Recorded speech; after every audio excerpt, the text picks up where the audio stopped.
Hi, I'm Iyad, and I'm the founder of Ecotourism-Greece, which is right now the biggest portal in Greece for ecotourism. Well, it started as a hobby about 5 years ago, and about 2010, and then it grew pretty quickly because there was a demand for information about ecotourism in Greece, basically, in the activities apart from the sun, sea, and sand model that people have associated with Greece for so long. I studied tourism management here in Greece, in fact, at the Alpine Swiss School, and I had worked in different hotels back in the 80s, and these were hotels that were kind of huge, and they had they didn't have the model that I really liked, so that kind of inspired me, and I wanted something more sustainable for Greece, apart from the huge hotels that people see that damage the environment and are all inclusive. So I wanted to create something very different from that.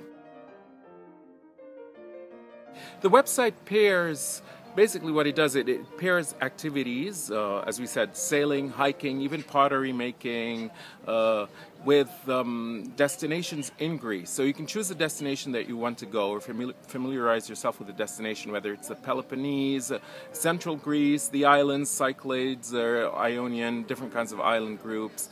And then it pairs pairs the destination with the activity, and it tells you what's available in that area. It's a lot of research because the research has to be valid, it has to be up to date, but it's very enjoyable on the other hand, because it's like it reminds me of my childhood when I had a stamp collection, and each stamp was very precious to me. So now I'm kind of collecting destinations and secret places, putting them online, whether they're a small club that teaches you how to sail, or whether it's this lady who works on making her own jewelry or her own pottery, or whether it's a hidden hiking path that only the shepherds know. So that's what it's like.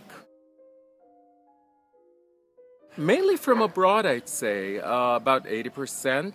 Our top countries are Northern Europe, Canada and America to a certain extent, and we do see people from Australia as well. But we do have a growing, our Google Analytics show us that we do have a growing showing from Greece as well.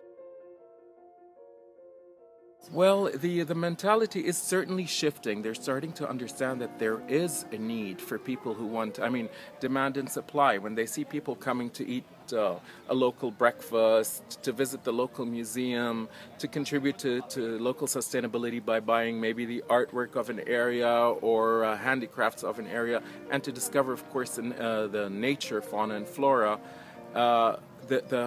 slowly but surely, the hospitality sector is responding. And in a way, Greece was ecotouristic by default. That means that you had all those traditional places that had already offered all these activities in a way. So it kind of was a natural progression. There's a very, very wide variety of offerings. In general, I must say, after having traveled, the level of accommodation here is very, very good, even at a 3-star or a 2-star hotel. Yes, there are some people that are more organized with tours, whether they're wine tours or hiking tours, like in Santorini, which is famous for its wine tours. But there are others who, the local hotel owner would take you on a personal hike, and that also has its value and its charm. Okay, here it is. This is very difficult. People often ask me what's the best in Greece, and every time I go to a place I say, oh, this is fantastic, this is it. The best thing about Greece is that you can combine mountain and sea together, and a lot of times it's not just the islands, it's the mainland as well, and people tend to forget about that. So seek an experience which combines everything. Mountain, sea, lake, and river are very important. The biodiversity that's present, local food. These are my tips, basically, to seek out the adventure and the experiences. Mostly, I'd say almost inland, because the islands are fantastic and everybody knows them. Or the big islands, such as Crete and Naxos, also offer a lot of surprises within, not just on the coast.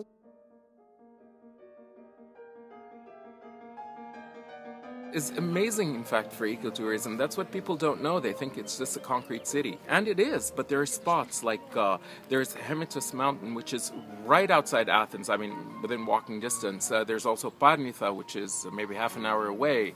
And of course, within the city, which is this spot and a couple of others that are amazing for, they even have like endemic plants.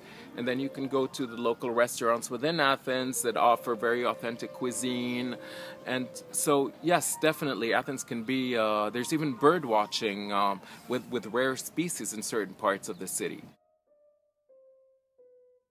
Absolutely. We just added, for example, a section on Lake Karla, which is because this is a success story. The lake was rejuvenated recently. They had kind of killed it and drained it out for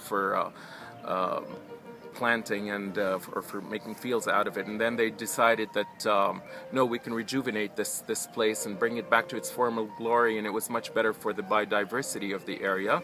We're always finding hot spots, and we're going island by island. I think we've put about half of Greece up, and so there's a long way to go.